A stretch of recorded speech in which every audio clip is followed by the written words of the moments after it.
I want to talk to you today about capitalism in America, and secondly about what Israel can learn from capitalism in America.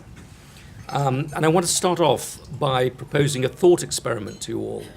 Imagine a meeting of the World Economic Forum in Davos in the year 1619, 4 centuries ago. Imagine that all of the great and the good of the world assemble in Davos. And the great subject that they're talking about is who will dominate the next 400 years. Who will be the great power in the next 400 years? And you have all the people from all around the world discussing this. And you have a Chinaman, a Chinese Mandarin, who presents a compelling case that it will be China. He says, look at China. We are the world's most populous nation.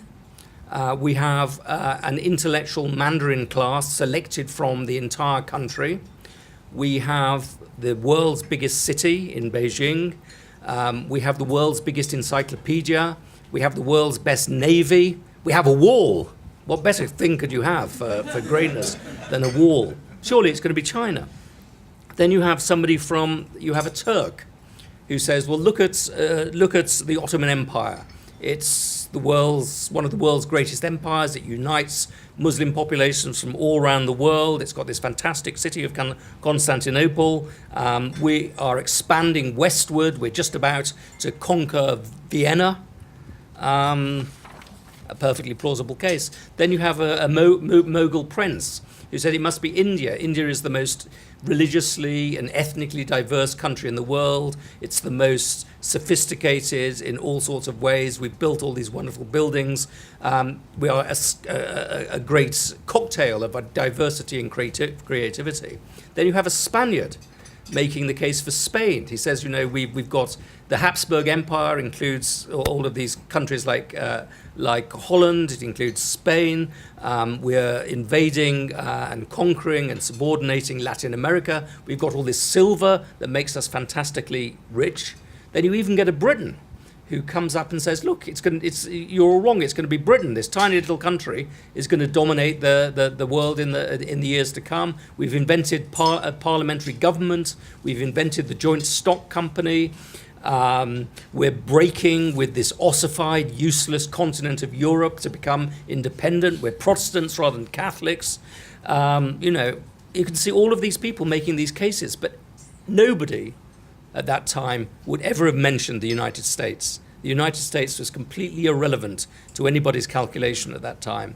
Nobody would have mentioned it. It was an afterthought. It was an irrelevancy. It was this sort of empty land with an Aboriginal population that wasn't connected with the rest of the world, with a few settlers who were pretty isolated. The biggest city in the United States was probably Philadelphia, with a few 100,000 people, certainly very, very much fewer than 1 million. It's had the GDP, the product of a single German principality, probably. It's a small irrelevancy. It's just a theatre for European power politics. Nobody would have mentioned the United States, and yet the United States, more than any other country in the world, has shaped the subsequent 400 years.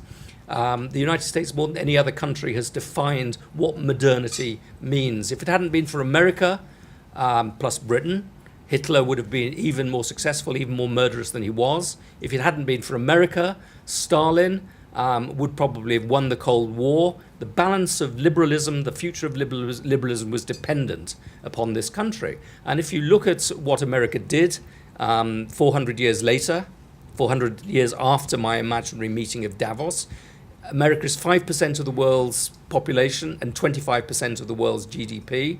America is dominant in most of the world's leading industries. If you think of biotechnology, if you think of computers, if you think of the internet, if you think of the Internet of Things, if you think of driverless cars, it's almost always American companies that are dominant in these areas. America has, I would say, 15, 16 of the world's top 20 universities, 50 of the world's top 80 universities. It's the country where the future in many ways is being forged. And what I want to do in the next 45 minutes is to answer 3 questions. One, why did America grow great? Why did America become a great country? Secondly, is America going to continue to be great in the future, or is the American age waning? Is all this talk of making America great again because America feels that it's declining? And thirdly, and most importantly, I think, what does all of this tell us about the future of Israel? What can Israel learn from America's successes, and also what can it avoid to avoid America's failure? The first question, why did America grow great? Why did America become the world's greatest power? And I think one answer is simply the size of the country. I lived in America for 13 years, and when I came back, people in England would say to me, what did you learn in all that time living there? And I finally came to the conclusion, the one thing I learned was this is a really big country. You know, it's just huge. I mean, I followed a lot of presidential campaigns. I wrote a lot of stories on a lot of very different subjects. I tried to travel as much as I could, and I didn't go to every state at all. I mean, there's large areas that I never saw at all. It just, whenever you think you've discovered America, there's always more to discover. It's just a very huge place. And that size allowed the country to draw in millions upon millions upon millions of immigrants. It allowed the country to produce these gigantic corporations in the 19th century, which were on a scale above anything else the world has ever seen in the private sector. So size mattered for America. That's one answer. A second answer is the sheer variety of natural resources that America has. America has, mountains that contain iron ore and steel and iron ore and coal. Texas and California and Louisiana have oil. California and Florida have fantastic agriculture, fantastic citrus fruits. Texas has all these cattle. It's one of the very, very few countries in the world that could be completely self-contained. So there's the size, there's the diversity of the country's resources. But if you think about it, there are lots of other big countries that didn't become great superpowers. Russia is a big country geographically, but it's not a great power. It's not a great economic force in the world. Brazil is a big, big country, but Brazil is one of these countries that always has a great future and never a great present. Russia has a fantastic number of mineral resources. Saudi Arabia has a fantastic, the world's biggest oil reserves, but they're not really world-defining economic powers. So I think the real answer to the question of why America became a great country, a great economic power, is something somewhere else. I think America has a unique toleration for creative destruction. This phrase, creative destruction, was one that was invented by Joseph Schumpeter in his magnificent book, Capitalism, Socialism and Democracy, which was published in 1942. And in that book, Schumpeter talks about the gale of creative destruction. He says that what capitalism is really about is about the gale of creative destruction. What creative destruction means is that you're constantly shifting economic resources to areas where they're better used, where they have better returns, where they're more productive. So an economy is never at rest, it's never at peace, it's always shifting to more productive areas. So you're shifting from the spinning jenny to the mill, the factory-driven mill, or you're shifting from the horse-drawn carriage to the motor car. You're always moving to the more productive area. And what you really mean by creative destruction, I think, is destruction that is creative. You can't have the destruction, you can't have the creation without the destruction. So many other countries have tried to solve the problem of creative destruction by thinking that you can have creation without destruction.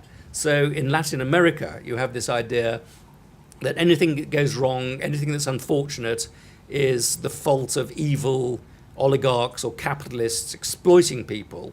And you have a succession of strong men who come along and say, we can give you prosperity without any of the downside of destruction. In Europe, you have these technocrats, these bureaucrats who think that you can have smooth growth without any destruction. And what America has is an instinctive recognition, I think, that you can't have one without the other, that you have to have the destructive side of things. And I think if you look at the great era of American capitalism, the greatest period of creative destruction was, I think, between about 1865, after the end of the Civil War, and about 1914 with the First World War. And then you had a country that was essentially, an agricultural, pre-industrial country that powered itself with horses and with wood and with very primitive sort of techniques. It's transformed in those years into a modern country, a country with skyscrapers, a country with massive industrial companies, a country with cars, a country with railroads. And it does that because it allows creative destruction to operate in a full and unfettered manner. It has a tiny government. It has companies that grow from nothing and become gigantic companies. It had railroads that knit the country together. So it goes from being an also-ran country to being a world-beating, the world's most powerful country. And I think if you look at that period, you can say, well, it's a very aesthetically unpleasing thing, and a lot of creative destruction is quite ugly. You can say it's a very brutal thing, and a lot of creative destruction is very brutal. In that period, you had the rise of cities like Pittsburgh, which was smoky, polluted, and in many ways unpleasant. You had the robber barons, who were supposed to be brutal, unfeeling, appalling capitalists.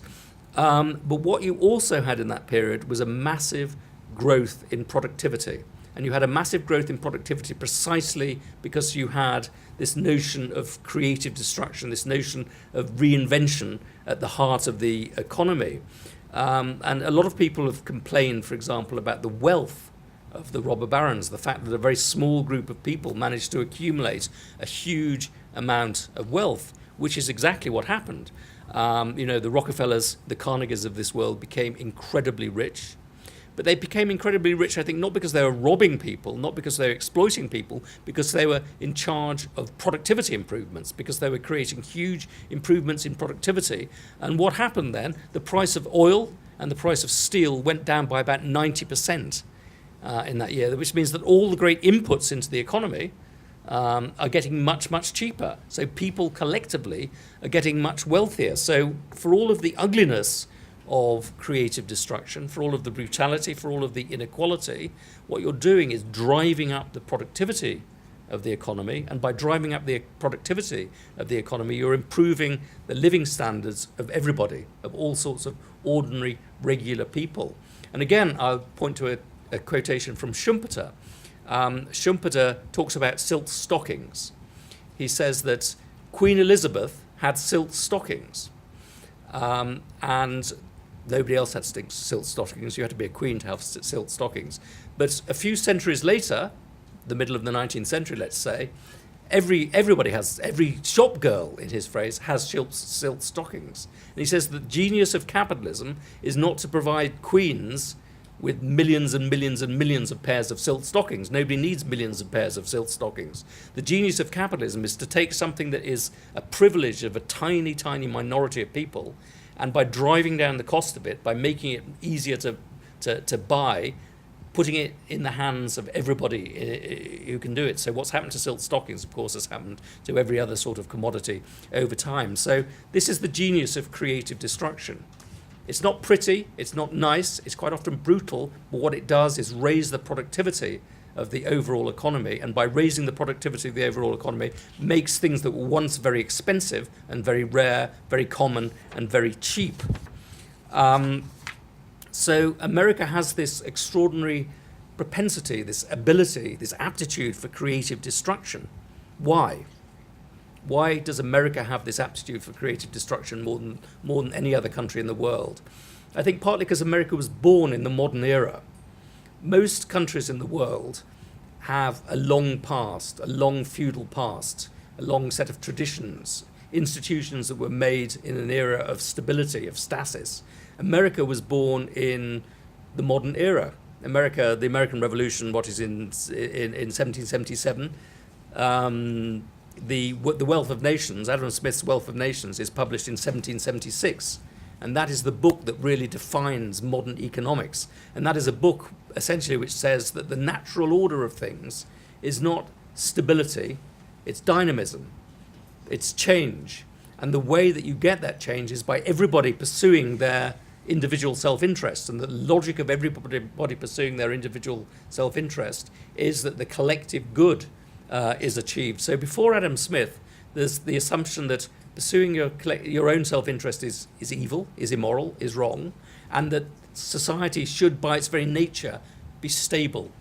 And Smith says all of that is wrong. And a country that is born at the same time as Smith's book is a country that understands dynamism, lack of stability.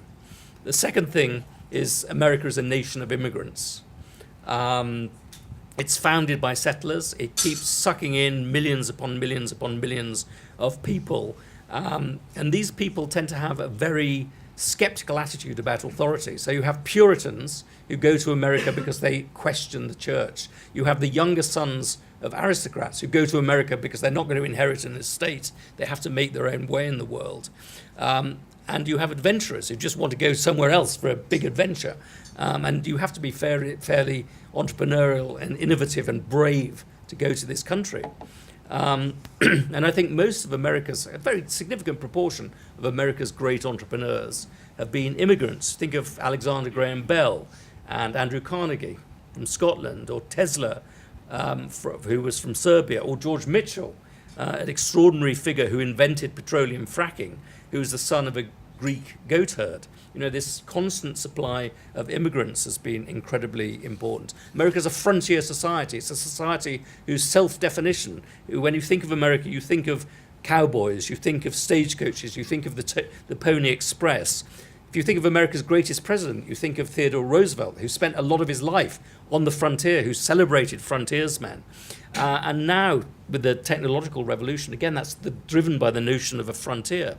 Also, limited government, I think, is absolutely vital to America's success. America is a country which has put very strict limits to the power of government, probably the first country ever to put strict limits on the power of government. It says that individuals have enumerated rights, not the state. Rights aren't given to individuals by the state. The individual comes with rights, and the state is a compromise that comes after that. You set limits to the power of government by setting branches of government against each other, the division of powers, and the rest of it. So you absolutely limit the power of government. And that, in an age when America was founded, was an age of absolutism. It was an age of absolute kings, of absolute monarchs. It's extraordinary to set up limited government. And that doesn't mean no government. America has always had a very activist government, but it's been an activist government that accepts that it is the handmaiden of prosperity for the individual rather than something that hands power to the individual. And above all, America has been successful because it has had two great agents of creative destruction. And the two great agents of creative destruction are, one, entrepreneurs. Entrepreneurs are the people who can see the future, who can feel the future in their bones, and to give that future a reality, who can see that the world is becoming a world that's going to be based on steel and oil rather than on wood and iron, and will that new world into reality. Or somebody who can see that the new world is going to be based on the internet, is going to be based on the personal computer, and not only intuit that, but will that into reality. These are sort of the supermen of the business world. And one of the extraordinary things about America is in every single age, it has created massive and massively successful entrepreneurs. So if you look at the end of the 19th century, you've got things, of course, like Carnegie and Rockefeller and Macy and Sears and the rest of them. These are all people who build gigantic organizations from nothing. But if you look at the same time, if you look at the end of the 20th century, exactly the same thing. A whole succession of people who build futures from nothing, who see a future, who will it into existence, and who really set no limits to their ambitions. And these are, in many ways, very irritating people. If you listen to people like Zuckerberg talking, or if you listen to Peter Thiel saying that he's going to abolish death and things like that, you say these are idiots, these are foolish people. But they are people who really change the world in fundamental ways. The second thing that America has is corporations. Corporations are just as important as entrepreneurs, because corporations transform one man's vision or one woman's vision into something that's more permanent. They institutionalize creativity, they institutionalize change. And I think America has been fantastically good at creating corporations, better than any other country in the world. America was invented by corporations. The Massachusetts Bay Company, the Virginia Bay Company, these were the companies that founded the country in the first place. America was the first country to make it easier to create corporations.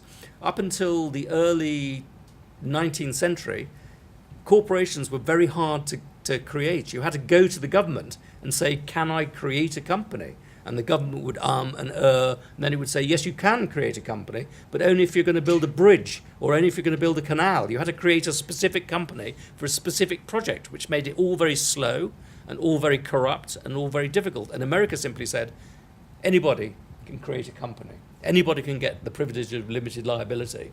It's an automatic thing.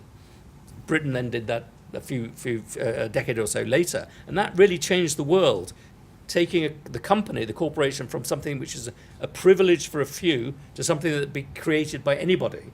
A massively important moment in history. Then America was also the first country to create big companies. Companies that were as big as anything the world has ever seen. So up until the middle of the 19th century, companies are basically very small institutions.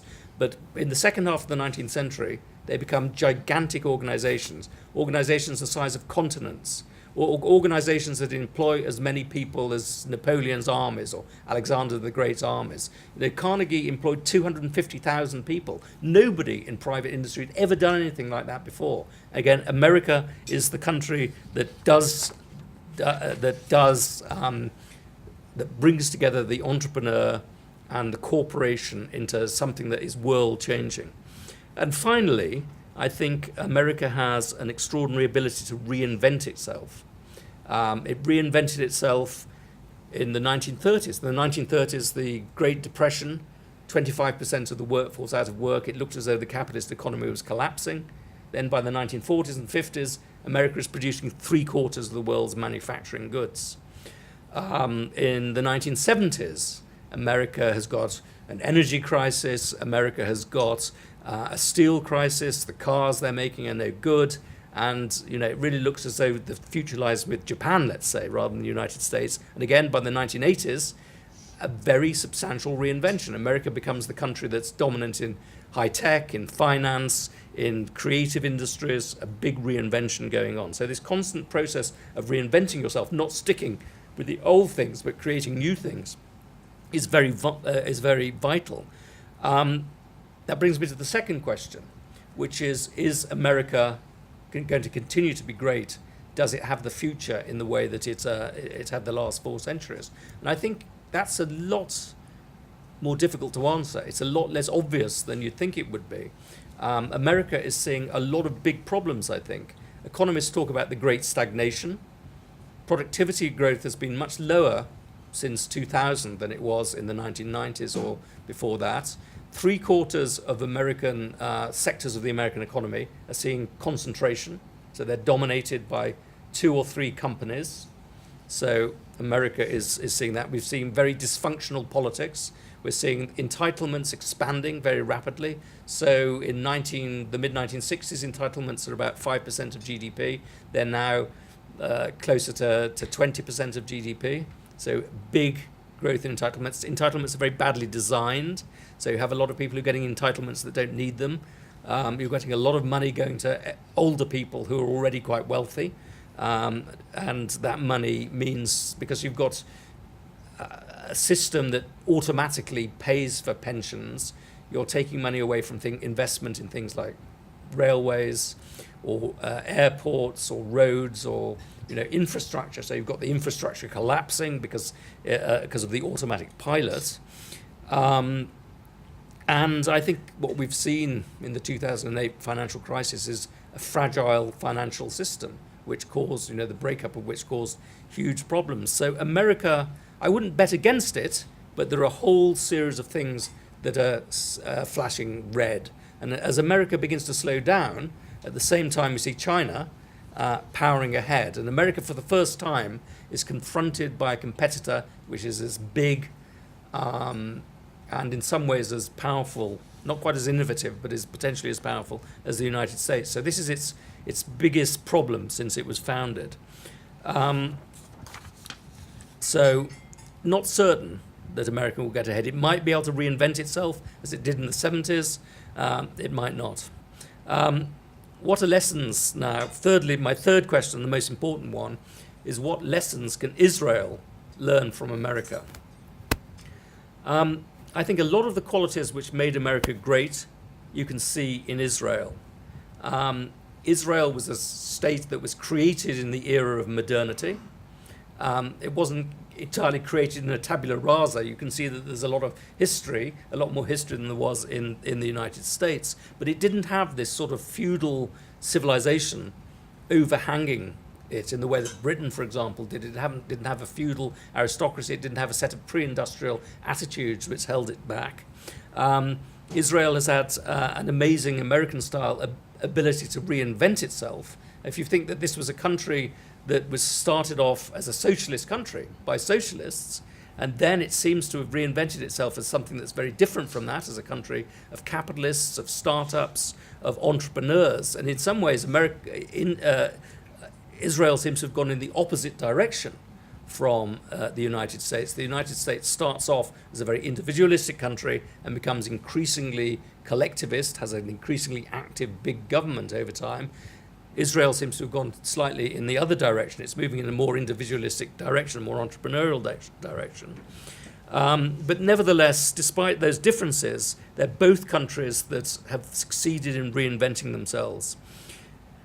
It's also, I think, a highly entrepreneurial society and a frontier society, a settler society. You can see the frontier nature and the settler nature of America and Israel very closely allied. And the phrase that we keep hearing about Israel, of course, is the startup nation. It's a high-tech superpower. It has the highest concentration of tech startups in the world. It has the highest concentration of venture capital in the world. 30 years ago, I think, I remember reading Michael Porter, the sort of business guru at Harvard University. He wrote a book called The Competitive Advantage of Nations, which is this great 800-page long book on different nations and what made them successful. He devotes less than one page to Israel. Now, of course, you have piles upon piles upon piles of books about the startup nation, celebrating Israel's entrepreneurial genius. But it's important to remember that's a new thing. It's something that nobody expected to happen. So there is, I think, a lot of big differences between America's entrepreneurialism and Israel's entrepreneurialism. America's entrepreneurialism, I think, quite often comes from abundance. You know, if you think of Facebook, it's all about how students in universities could hook up with each other. A lot of Israel's entrepreneurialism comes from the military. It comes from the fact that you're surrounded by enemy countries or hostile countries. It comes from the need to survive in a very, very difficult neighborhood. So you have that in water technologies, you have it in fuel technologies, you have it in security and military technologies. And also I think it's something that's quite new in Israel, this cult of the entrepreneur, whereas it's very long-standing in the United States. So Israel has this strange history that it's founded by socialists, that a lot of them have very statist solutions to many of these problems. And yet the history of the Jewish diaspora is a history of entrepreneurs, a history of business people, a history of people who went into business because they were marginalized. They couldn't go into the church, they couldn't go into running land, so they went into business. But that tradition was submerged for a long time. It's never been submerged in the United States, I think. But also, so there's this high-tech Israel. There's also, of course, a second Israel, which is an Israel of high levels of poverty, of low levels of labor force participation for men, and it's an Israel of a two-tier economy. So you have this fantastic high-tech sector, which is globalized, as good as anything in the world, which competes with the rest of the world globally. And then you have another sector, corporate sector, of big conglomerates, unfocused, not very productive, not very well organized, with these pyramid structures of ownership. So a very small number of people can use share structures of various sorts to dominate these whole industries.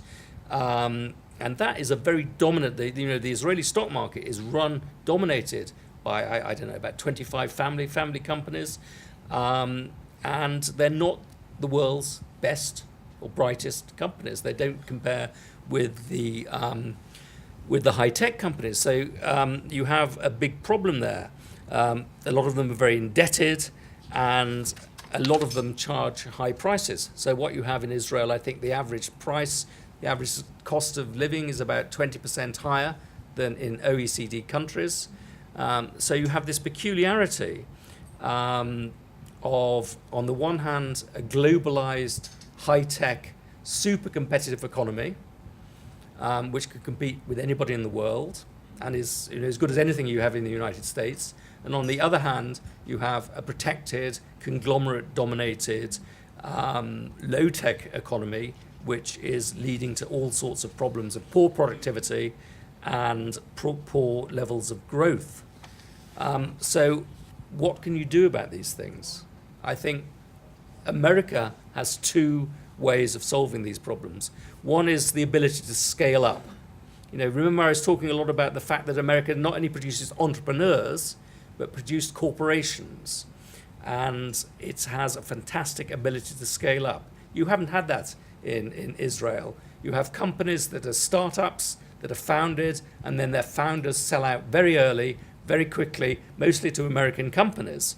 And that's not just because you're a small country, because there are lots of small countries that are very good at creating global corporations, unusually good. Sweden is one, Denmark is one, Finland is another. Actually, small countries are quite often very good at creating global corporations simply because they are so small, so they need the world market. You're not doing that. You're not turning the tomato seeds into tomatoes. You're selling out too early. And that matters in all sorts of ways. One is it means that you don't create a lot of middle-class jobs, because big companies create a lot of middle-class jobs. They create the sort of boring routine things that make corporations work. You're creating small companies that make a lot of money for entrepreneurs, that then become part of big American corporations, but don't stick here. And it also means that you have a real problem. If all these companies just keep disappearing, you have an entrepreneurial class that's both very small and very mobile and could disappear. What you need is these bigger corporations, this process of scaling up. And I would very strongly suggest look at the United States. Look at the United States, because what its great entrepreneurs are good at doing is not producing the best ideas, not producing, I wouldn't say, nobody would say that Windows was the greatest operating system ever invented, but what they're very good at is creating companies that are sustainable and that grow very fast. It's good at creating corporate forms that are very, very sustainable and that grow very fast. The whole franchising revolution, the McDonald's revolution and the Holiday Inn revolution, that was a corporate form that was invented in the United States for the simple reason of taking a small company and making it big very, very quickly. So America devoted as much of its genius into corporate forms, into the creation of corporations, as it did into new ideas. Secondly, I think you need to apply the principle of creative destruction to the less efficient area of the economy. That is, stop protecting the conglomerates, stop allowing these pyramid structures, stop restricting competition and trade, subject the more inefficient areas of the economy to the same sort of global pressures, same sort of global competition as you're subjecting high-tech companies. Because if you don't do that, overall levels of productivity will be much lower. So I think there's a lot that you can learn from the United States in terms of startups and scale-ups. There's a lot that you can learn from the United States in terms of applying creative destruction to obsolescent corporate forms. And there's a lot that you can learn from the United States, I think, as well, in terms of not imitating some of its mistakes that we've had recently. The over-financialization of the economy turned out to be a mistake. I wouldn't go down that road. I think the overstimulation of the housing market everybody must have a house. Don't go down that road because it created a gigantic housing bubble which you want to get away from. I think what's happening to the American universities now with this culture of identity politics, this culture of victimhood, this culture of everybody being a victim and needing some sort of compensation. Don't go down that road. I mean, to keep, you need a toughness about the world, that I suspect you probably have, but don't go down that road. And also think very creatively about what the state can do, the power of the state. I mean, Israel has been through these two phases, as far as I can judge, about the state. One is the socialist phase, which means that the state is doing all sorts of things that it shouldn't be doing, like running companies. Then you have this sort of high-tech fervor of startups in which you think the state is only a constraint on growth. The state actually is a very important part of the capitalist economy. You've got to make sure it's doing the right things, investing in education, investing in competition, making sure markets are competitive, getting rid of all sorts of cross-subsidies, stopping rent-seeking and things like that. So the state can be a very important agent of growth. It's not just a parasite, but it can be more than that if it's used properly. So I would say startups into scale-ups, antiquated corporate sector subjected to much more competition, a more vigorous attitude to the creative powers of the state.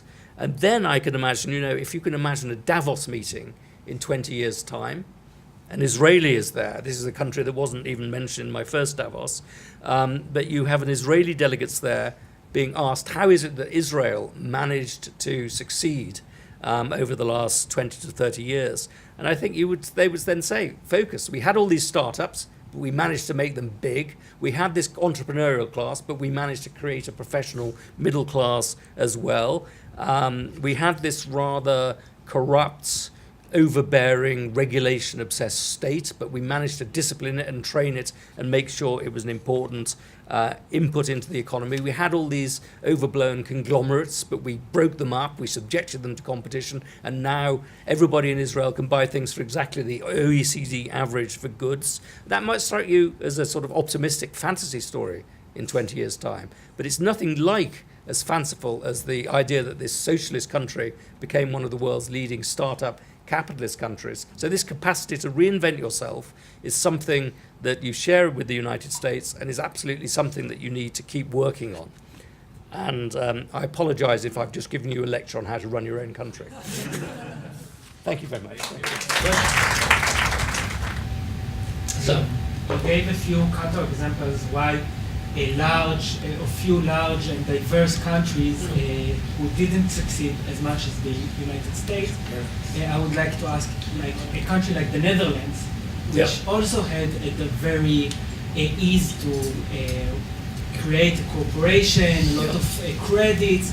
Why didn't it become a supernation like the United States? Well, I don't want to be too praising of the Dutch because they're a rather complacent bunch, but they were actually extraordinarily successful, like Britain. I mean, they did become an imperial power quite quickly. They did fight off and liberate themselves from the Spanish yoke, and they have got a pretty high standard of living. So I would say that given their size, they were very, very successful. Not quite as successful as Britain, but in the same way. And they, again, for many of the same reasons, starting the corporation very, very early. So I would say I'd give them pretty good marks.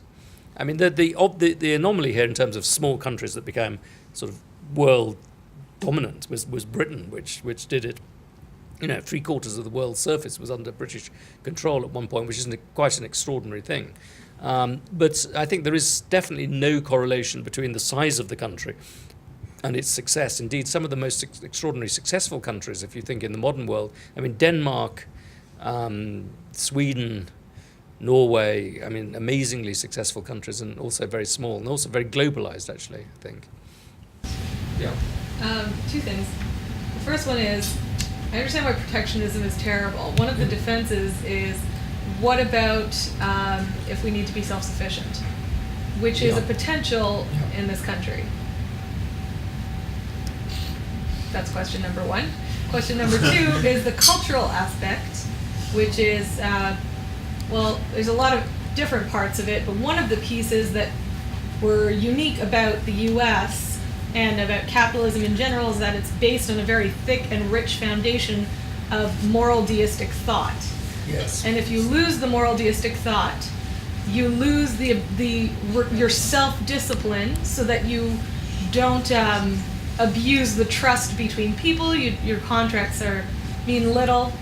How do you see that sort of impacting the economy in America, specifically with regards to the housing crisis, but just in general with rising rates of atheism? You two very small questions there.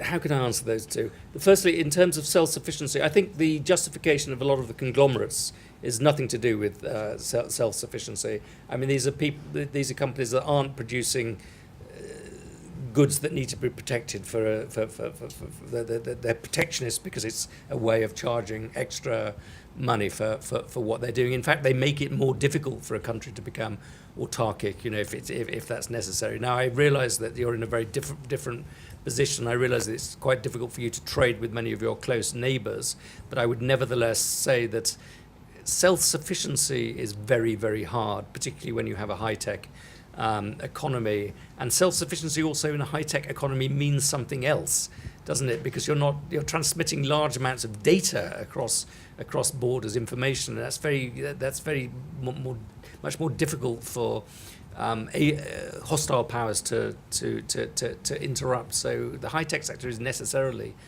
very globalized, I think. The issue of religion, how can I answer it without being too provocative? You can be provocative. We're Israel. Say whatever you want. It's true.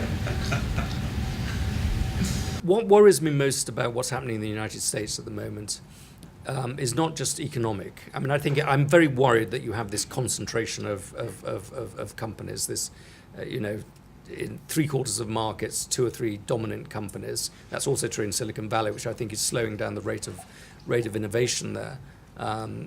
But what worries me is much more to do with the quality of the culture. I think you have a growing risk aversion. You have a growing sense of victimization. You have a growing sense that the world owes you a living. Winston Churchill said something about how, we didn't, talking of the British, he said, we didn't create this great empire because we're made of jelly, because we're jelly beans. And you get this sense that too many people are made of jelly beans, with all this nonsense that's going on. And I think that there is a problem with what you might call the cultural contradictions of capitalism. That for capitalism to work, you have to have character in the people. You have to have a sense of people having internal gyroscopes, internal discipline, a sense of self-awareness, self-discipline, ambition. And what you seem to get if you have too much consumerism is all of those internal strengths are eroded. And that's a problem, the nature of capitalism. Because consumerism tempts people to indulge themselves, so you have people having their personalities in a sense wiped out. And I do get this sense that the logic of a lot of what Silicon Valley is about creating non-people. They want, because of their obsession with gender fluidity and identity fluidity, is all about the idea that you're the perfect tech consumer, and the perfect tech consumer has no identity. They're just vectors for electronic messages. So I do think that for capitalism to work, paradoxically, it must rest on fairly firm foundations, which are not capitalist, which are to do with fixed values, and those have been best transmitted by religious traditions. So, sorry.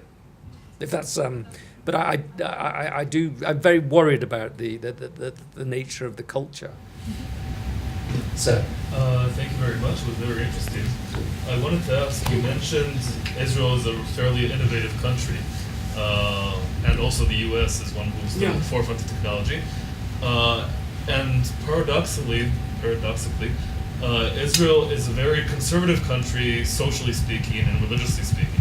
which might also connect to the previous question. Some would say those seem opposite, but the U.S. was also very conservative in the way it saw families and communities for a very long time. And I was wondering if you had any thoughts about those two. I mean, innovation and conservatism would seem to be opposite, and yet they seem to go along fairly well in certain cases. Yeah, I think that's absolutely right, because as I was just saying, I think for capitalism to work, it must have solid moral foundations, because you have to be able to be a person who doesn't just consume everything all the time, who doesn't just sleep all the time or rest all the time or live on the fruits of consumption. You have to have a work ethic, and that work ethic tends to be founded in family structures and in religious structures.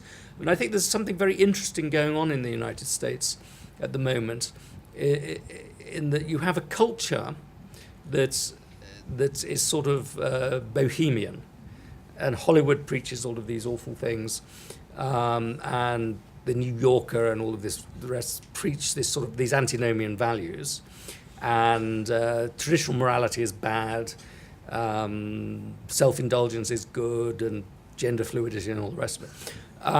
But if you actually look at the lifestyles of successful people, they're actually quite conservative. So the level of divorce amongst the upper classes and the upper middle classes has gone down. The amount of energy that the upper classes and the upper middle classes devote to child rearing has gone up, particularly with men going up. So these are actually people with Victorian values, stable marriages, a lot of focus on raising their children and transmitting intellectual, cultural capital to their children. So very conservative, but they're pretending not to be conservative. They're preaching preaching antinomian values whilst living very conventional lives. You might call that hypocrisy, but it's a sort of hypocrisy, but it's a very dangerous sort of hypocrisy, because the people who suffer from this are the lower classes. Because the lower classes have been the area, they watch all this Hollywood stuff, they watch all of this violence and all these images, and they also live that life. So the levels of divorce, levels of poor child rearing have been going up amongst the poor and amongst the lower classes, whilst the upper classes, who supposedly are, liberal in the American sense, are not liberal in their own lives. And so you also see this in Silicon Valley. One of the things I notice most in Silicon Valley is that Silicon Valley is very skeptical about its own products. So they don't let their children spend 24 hours a day on Facebook or on Twitter or on, Grindr or the rest of it. They're very conservative in the way they set strict boundaries. A lot of Silicon Valley schools also have a no digital policy. They're quite conservative in what they're doing. So they recognize this truth, but they don't have the decency to preach it. They're hypocrites. And I, again, this is one of my hobby horses, but I think that we have managed to create in the West, in Europe and in the United States, one of the most irresponsible, self-indulgent, short-term ruling classes the world has ever seen, for many reasons. But one of them is that they are not willing to recognize the fact that some of these values, like marriage and like stability and like cultural tradition, matter, and they should be preached to the rest of society, not just something that you hoard for yourself. And it's creating huge fragmentation and social division. We could have some Hollywood people in here, and we might try and ask them what they think. Yeah. I wanted to ask about your work on the book with Alan Greenspan. So I was just he is one of the most important figures in American economy in the past decade, and I was wondering why was it important for him to write this book, and what were his what did he have to say about the financial crisis, which a lot of people talked about in relation to him? Sure. Greenspan is a very odd sort of economist, because he's an economist who's really interested in facts about the world. He's not just interested in models or graphs or things like that. He's really interested in how many Left's shoes were made in Pittsburgh in the 1870s. You know, he spent his life collecting a lot of data about the economy, and he's really interested in history. He thinks that economics is not just a set of abstractions; it's it's a set of facts about the world. And so he's always been interested in the history of America, and collected a vast amount of things over the years. And so he wanted to write, a book about the economic history of America. But he's, in his 90s, so he wanted somebody who was in his 50s to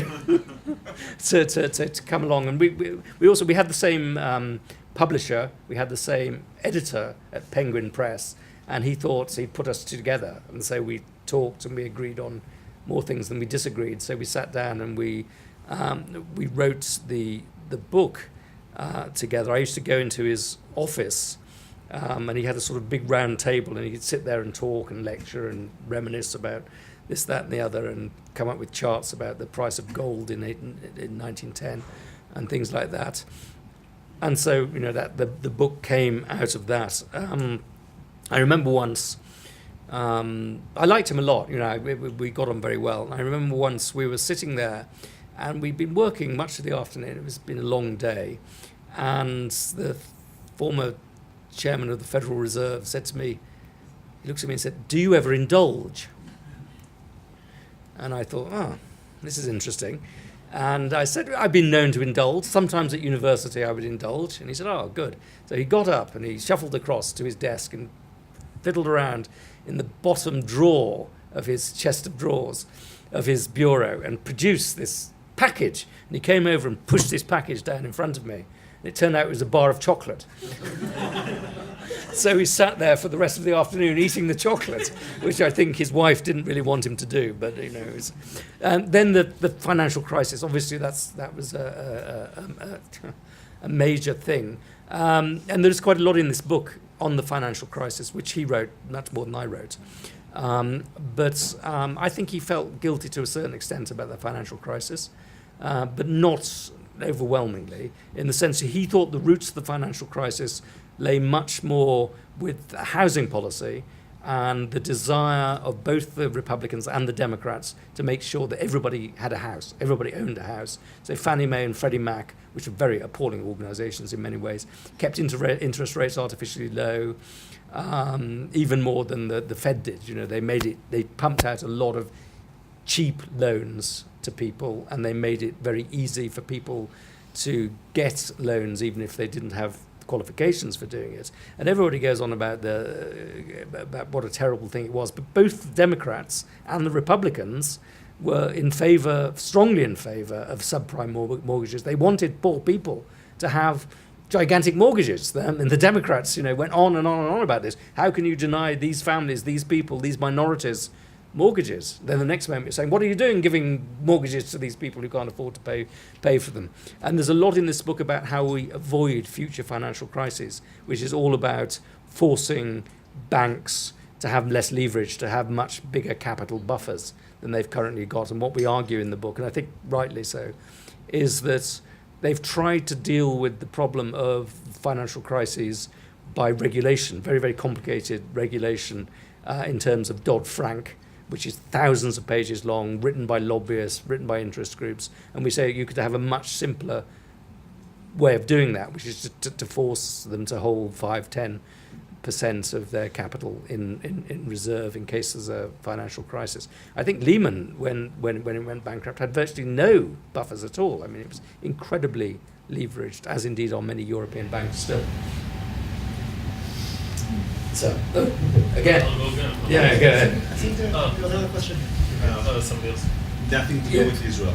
Okay. Do you think that the Democratic Party in America is being massively influenced by the Latino type of thinking that is coming to the States and being influenced? You're describing that they're offering cheap this and cheap that and cheap mortgages, etc. Yeah. That reminds me a lot of what I heard when I was in South America. Well, I think you could argue that North America, the United States, is becoming Latinoized in all sorts of ways. It's not just the Democratic Party, it's the Republican Party as well. Because if you look at Trump, what he is many ways a Latin American populist politician. He'll say, I'll protect your jobs, I'll do this, I'll do that, I'm the strong man, I can look after you, I can build a wall, I can do all of these things. It's a very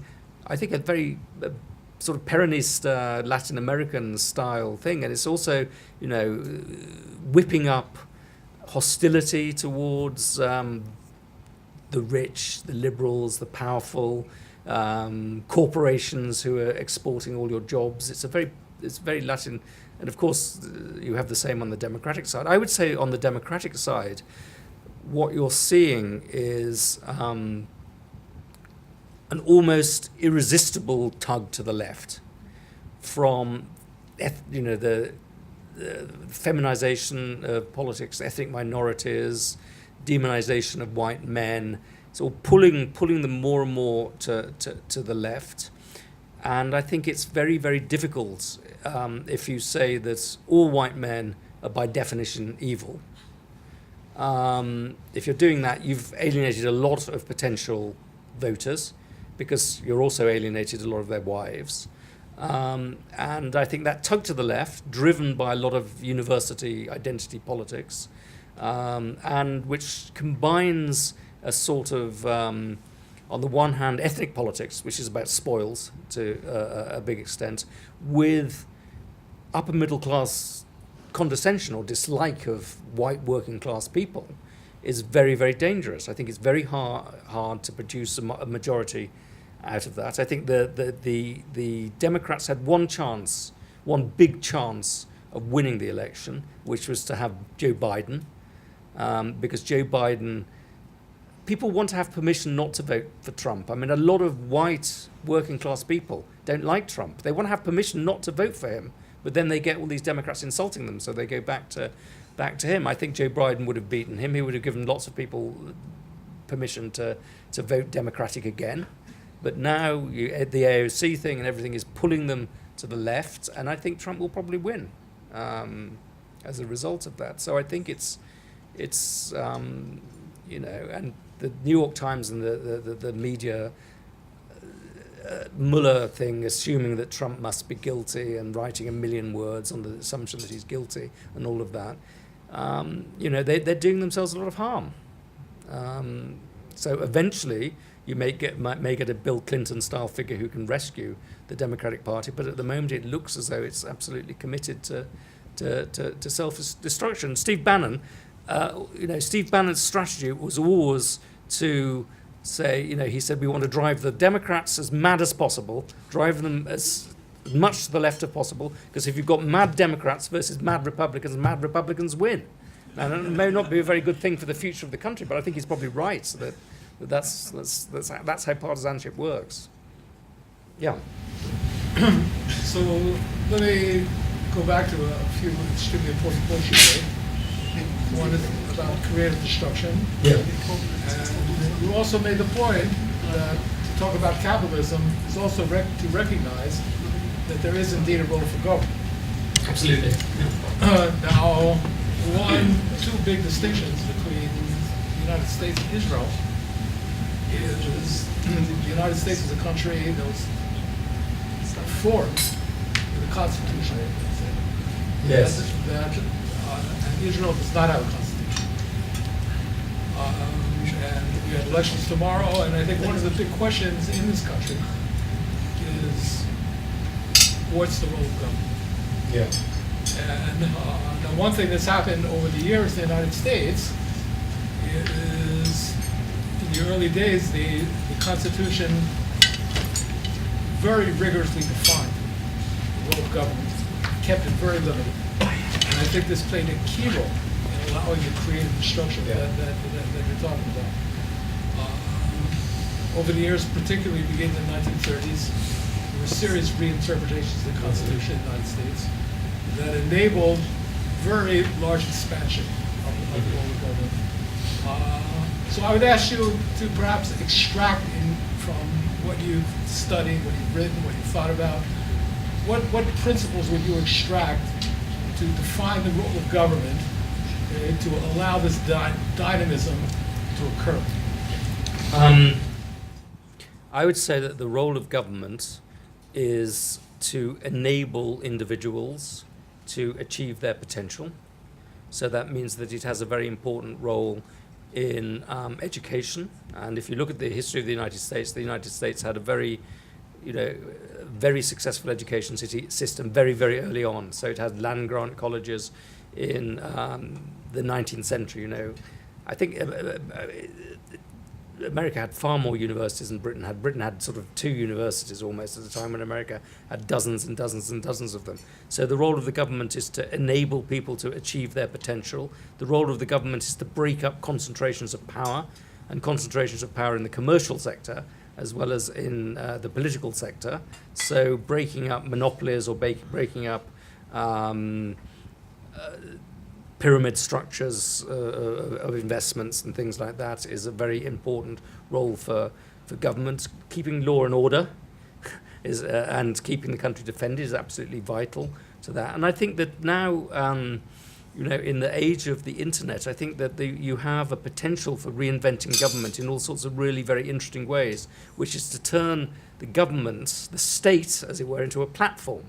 Rather than the state actually directly doing things, the state becomes something on which providers can do things on behalf of the state, taking money that the state allocates to them from taxes, and providing services in a more entrepreneurial or innovative way. And you can see, one of the peculiar things about America is if you look at the level of federal government, it's paralyzed, it's badly organized, it's rent-seek and the rest of it. If you look at the level of state governments and city governments, you get quite a lot of interesting innovation going on. The other thing I would say about government is this.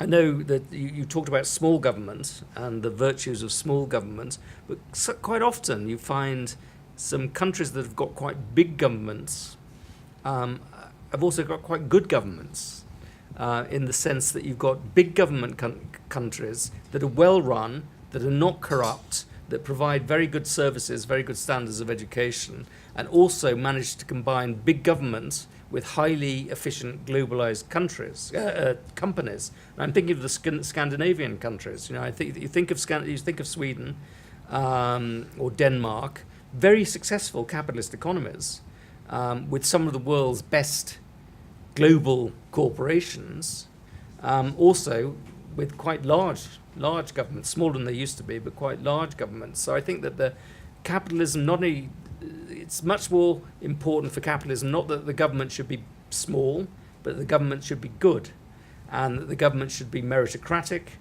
the government should not be rent-seeking, the government should be enabling, and the government should invest in the right things, not the wrong things. And I would say that Sweden, for example, has done very well in investing in education and the welfare state. And it's also, on this notion of the platform, a quarter of Swedish national health doctors run private clinics.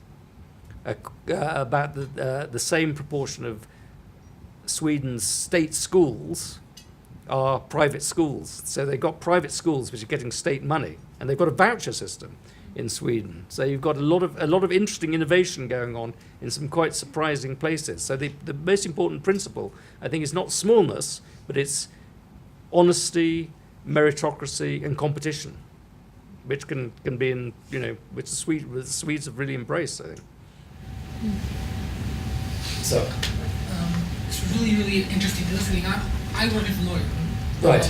I had the opportunity to work for the Ministry of Foreign Affairs, and there I felt like the government is shifting more and more into a place where instead of states being in connection with other states, it's either states against private companies or against, media sectors issues, but it was a lot more of basically people working for the state. For example, we had a very big agreement together with the U.S., bringing the money of the U.S., money of Israel, or people from Israel, and bringing the know-how to private companies to go work in Africa to bring renewable energy, all this kind of stuff. But so this was basically the using of state of private people to go and do these stuff.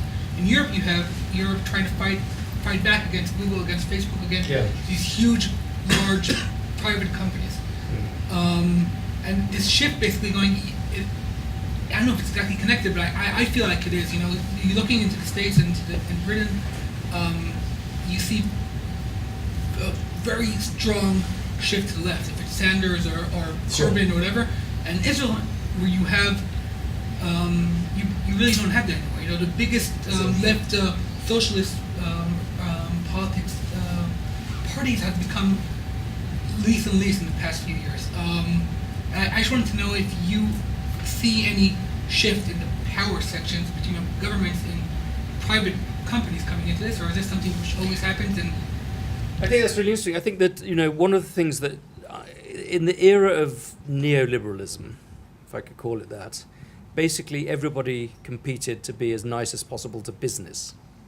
Everybody liked business. So Tony Blair's Labour Party loved business. The Conservatives loved business. You had a competition between essentially pro-business parties. And, you know, that could be dangerous because it can lead to corporatism and collusion and protection for incumbent interests. But basically it's probably, you know, a sensible thing as long as you don't get too much corporatism. Now you're getting exactly the opposite. So in Britain we have this evil man who runs the Labour Party called Jeremy Corbyn, who hates business. You know, he's a socialist. He's a Marxist. Sorry, he's not a Marxist. He would be a Marxist if he was intelligent enough to be able to read Marx, which he's not. He's an exceptionally unintelligent man, but he sort of has all the prejudices of a Marxist without the intellectual sophistication. And on the other hand, you have Boris Johnson, you know, a major Tory who was recently quoted saying "fuck business" when he keeps saying business doesn't like it doesn't like Brexit, and he said, "Well, fuck business. I don't care about that." And so you're getting anti-business sentiment on the left and anti-business sentiment on the right, and to some extent you have Trump playing with anti-business themes and telling companies that they can't export jobs and they're evil people. And Carrier, the air conditioning company, I remember him saying you mustn't create these jobs in Mexico, move these jobs to Mexico. So business used to be able to assume that everybody was basically on its side, and now it can't make that assumption anymore, I think, and that's spreading around the world. And then you've got these big internet companies, 5 or however many there are, and they've managed to do this remarkable thing in that the left hates them because they're capitalists, and the right hates them because they're whinging liberals. So everybody hates them. This doesn't stop them making vast amounts of money, but eventually it will be a problem for them. And then they've got the Europeans who are, for good and bad reasons, you know, becoming very, very tough in regulating those companies. So we've moved to a world in which it's very much more difficult for business. And, you know, there used to be a whole profession of political risk, which basically meant looking at political risk in emerging worlds. And now, you know, I think there's a huge profession for political risk in rich countries, in rich worlds. There's lots of political risk for business in France, in Germany, in Britain, and the United States. It's a very volatile and risky environment for business, again, partly for their own reasons of their own stupidity and greed, and partly for bad reasons. If I may, I think there's something that has to be considered here, where Israel, in my point of view, where looking at people working in the government, sees business companies almost as if they see a government. They treat them as different governments, as people that we should be in PPPs with, and in other places, especially in Europe, you find them trying to fight and trying to make sure these companies do not become strong, as a power as government. And also, I mean, companies are sort of global or international mostly, so they're sort of international governments that need to be wooed. And of course, the boundaries between companies and governments are quite often very vague, particularly in China, where you've got all of these state-owned companies which are arms of the state. and arms of the state which can operate internationally. So that's a very interesting thing. And if you're dealing with a Chinese company, you don't know whether you're dealing with a government or a company, or you're in fact dealing with both, I think.